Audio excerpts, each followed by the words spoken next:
حدیث شریف میں آتا ہے اللہ کے محبوب صلی اللہ علیہ وسلم کا فرمان ہے کہ تبرک بالقرآن، قرآن سے برکت حاصل کرو، قرآن کو اپنا رہبر سمجھو، قرآن کریم کو اپنا آئیڈیل بنا لو۔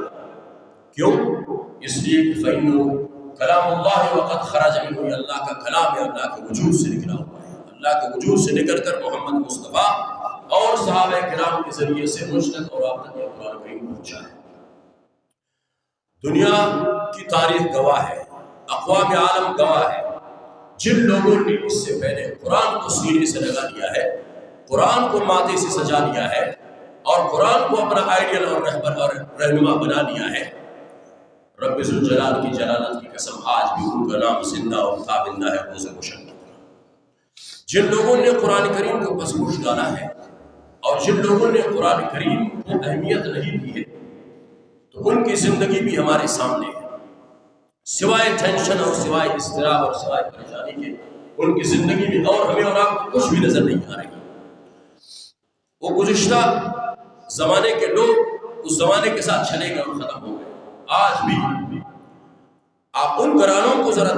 دیکھو اور ان کے اوپر اسٹڈی کرو، معلومات کرو، جن گھروں کے اندر قرآن پڑھا جاتا ہے، قرآن کریم کو رہبر مانا جاتا ہے، علماء کرام کے پیچھے لوگ چلتے ہیں، علماء کرام کی باتوں کو ویلیو دیتے ہیں اور علماء کرام کو اپنا رہبر مانتے ہیں، شریعت کے احکامات پر عمل کرتے ہیں، وہ گھر جنت کے ٹکڑے نظر آتے ہیں۔ جن گھروں کے اندر اللہ کا پاکیزہ کلام نہیں ہے، لوگ قرآن کریم کو ایک معمولی خدا نخواستہ پرانے زمانے کے افسانے قرار دیتے ہیں اور یہ سمجھتے ہیں کہ یہ قرآن کریم علیہ اللہ پہلے زمانے کے قصے اور کہانیاں ہیں، اس میں اور کچھ نہیں رکھا۔ ان کی زندگی میرے اور آپ کے سامنے ہے، سوائے ٹینشن، سوائے اضطراب، خودکشی، قتل و غارت گری، نافرمانی اور پریشانی کے سوا ان کے پلے کک نہیں، کچھ بھی نہیں ان کے پاس۔ اور یہ بھی اللہ کے فضل و کرم سے جن لوگوں نے قرآن کریم کے اوپر عمل کر لیا، قرآن کریم کی تلاوت کر رہے ہیں یا قرآن کریم کا ترجمہ کے ساتھ پڑھ رہے ہیں،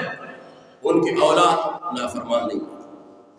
یا اولاد خود حافظ قرآن ہے تو وہ اپنے ماں باپ کی کبھی بھی پلک جھپک کے برابر اپنے والدین کی نافرمانی نہیں کر رہے۔ جو لوگ قرآن کریم سے دور ہیں، اگرچہ عصری علوم کے اعتبار سے وہ بڑے بڑے تعلیم یافتہ نہیں، تعلیم آفت سمجھے جاتے ہیں معاشرے کی نظر میں، ان کی نگاہ میں، لیکن کبھی آپ نے سنا کہ ایک لڑکے نے اٹھ کر اپنے باپ کی پٹائی کی؟ اور بعض شخص نے، بعض لوگوں نے تو اپنی ماں کو تھپڑ مار کر اس کو گرا دیا، اس کو تڑپا، اس کو پریشان کر دیا۔ اس قسم کی سینکڑوں مثالیں میں آپ کو دے سکتا ہوں۔ جیسے پہلے میں بتا چکا ہوں، ایک شخص میرے پاس آیا اور اس نے کہا کہ نئے نئے موبائل آتے ہیں، اس زمانے کی بات ہے، نئے نئے نوشی کے اندر جو موبائل آیا تھا نا، اس زمانے کی بات ہے، سم اس وقت میرے خیال میں کوئی 528 روپے کا ایک سم ملتا تھا۔ ایک لڑکے نے اپنے باپ سے کہا مجھے موبائل کا سم لے کر دو۔ باپ نے کہا بیٹا میرے پاس اب پیسے نہیں ہیں، مجھے مزدور نہیں ملی، میں آپ کو سم کہاں سے لے کر دوں؟ لڑکا غضب میں آیا، تیش میں آیا اور اٹھا اور اپنے باپ کے گریبان کو پکڑا، بوڑھے باپ کو جس کے ہاتھ نرستے تھے، جن کی ٹانگیں کامتی تھی، جو بڑھاپے نے ان کے ہڈیوں کو کوکری کر کے رکھ دی تھی اور بڑھاپے کی جھریاں اس کے چہرے پر نمایاں ہوئی تھی، اور اس کے اولاد اور بچے کے مسل مضبوط ہو گئے تھے، جس کے ہاتھوں کے اندر طاقت آ گئی تھی، اور جو بڑا ہو گیا تھا، جس نے پکڑا اپنے باپ کو گریبان سے زمین پر دہ مارا اور اس کے سینے پر چڑھ بیٹھا، اس کی خوب اٹھائی کی بات کی کہ تم مجھے موبائل کا سم لے کر نہیں دے رہے۔ یہ ایک مثال، یہ لڑکا جو اپنے باپ کو پٹھائی کر رہا تھا، یہ حافظ قرآن نہیں تھا، یہ عالم دین نہیں تھا، مدرسے کا پڑھا ہوا نہیں تھا۔ وہ بڑھیا کا واقعہ جو میں نے آپ کو سنایا تھا نا، یہاں غازی آباد سے چل کر اپنے باپ کو اپنے بیٹے کے گھر چلی گئی اور ان سے کہا کہ بیٹا تیری چھوٹی سی جو بہن ہے نا، اس کو بیماری پڑ گئی ہے، میں نے لوگوں سے بھی مانگ کر میں نے اس کا علاج کر دیا، لیکن اس کے باوجود اس کی طبیعت کے اندر افاقہ نہیں آ رہا، اس کی طبیعت مزید خراب ہوتی چلی جا رہی ہے، لہٰذا مہربانی کیجیے کچھ پیسے دے دیتے ہیں کہ میں آپ کے بہن کا میں علاج کر دوں۔ اس کی بیوی دروازے پر آ گئی اور اپنے ساس کو دیکھ لیا اور پھر جا کر اپنے خاوند سے کہا کہ تمہاری ماں اس گھر سے ہمیں نکال دیا ہے اور ایک کمبخت پھر دوبارہ ہمارے دروازے پر آ کر کھڑی ہوئی، اب جا کے اس سے خود نمٹ لے۔ یہ نوجوان بیٹا جب نکلا تو اس اپنی بوڑھی ماں کو دو چار تھپڑ مارا اور اس کو گرا دیا اور اس کو گالیاں بکی اور دروازہ بند کر کے پھر یہ شخص کہتا ہے میں یہ عورت کہتی ہے کہ میں وہاں سے پھر پیدل چل کر مایوسی کے ساتھ یہاں روشنی پہنچی اور پھر میرے گھر پہنچی. مجھ سے کہنے لگا کہ قاری صاحب میں ایک آپ سے بات کرنے آئی ہوں. میں نے کہا اماں جی حکم کیجیے. فرمایا کہ مجھے ایک تعویذ دے دو یا کوئی وظیفہ دے دو کہ میرا بیٹا مر جائے. میں نے کہا اماں اپنے بچے کو بددعا نہ کیجیے اس لیے کہ تم اس وقت مظلوم ہو اور تم ماں ہو. اتق دعوت المظلوم فإنه ليس بينها وبين الله حجاب. جب مظلوم کی زبان سے اور منہ سے جب آہ نکلتی ہے تو اللہ کے عرش کو تھام لیتی ہے. لہٰذا آپ ایسا نہ کیجیے. اس نے کہا بس مجھے نصیحت نہ کریں مولانا صاحب, مجھے تعویذ دیا بددعا دے کہ اللہ میرے بیٹے کو گاڑی کے نیچے لے آئے, گاڑی کے ٹائر کے نیچے میرا بیٹا آ جائے. اس نے آج مجھے بے عزت کری, پھینک دیا, اپنے گھر سے نکال دیا.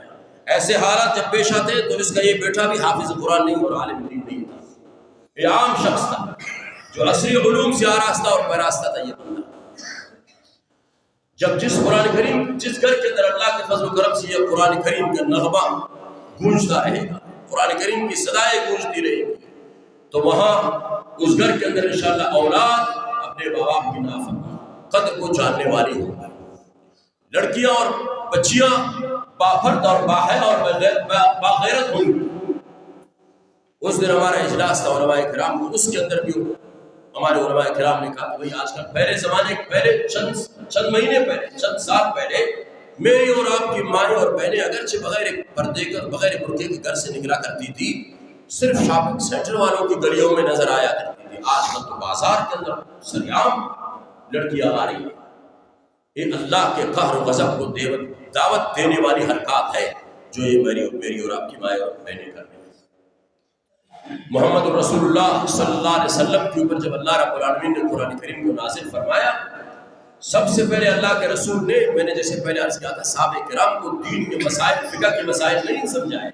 نہیں سکھلائے, نہیں بتلائے. ہر گھر میں اللہ رب العالمین کے رسول نے اللہ کے پاکیزہ کلام کو عام کر دیا. کتنے بہت سارے صحابہ کرام ایسے جو براہ راست بلا واسطہ محمد مصطفیٰ صلی اللہ علیہ وسلم کے شاگرد ہیں. ان میں سے سر فہرست حضرت ابی بن کعب رضی اللہ عنہ کے رسول سے قرآن کریم پڑھ لیا تھا, اور عبداللہ بن مسعود رضی اللہ عنہ براہ راست اللہ کے رسول کے سامنے بیٹھ کر ان سے سبق لے کر قرآن کریم کو پڑھ لیا تھا. اگر قرآن کریم کی اتنی بڑی اہمیت نہ ہوتی تو محمد مصطفیٰ مسجد پر بیٹھ کر قرآن کریم کو صحابہ کرام کو نہ سکھاتے. ہر گھر والوں کو اللہ کے رسول کے حکم نہ دیتے کہ بھائی تم جاؤ قرآن کریم یاد کر لو, قرآن کریم کی تلاوت کرو. پتہ چلا کہ قرآن کریم کے بغیر میں اور آپ کچھ بھی نہیں, میری اور آپ کی مائیں اور بہنیں اور بیٹیاں کچھ بھی نہیں ہیں, ہمارے مالدار اور غریب قرآن کے بغیر کچھ بھی نہیں ہے. ہمارے یہ ہے کہ مرد اور عورت اپنے اور پرائے قرآن کریم کے بغیر اب کچھ بھی نہیں ہے.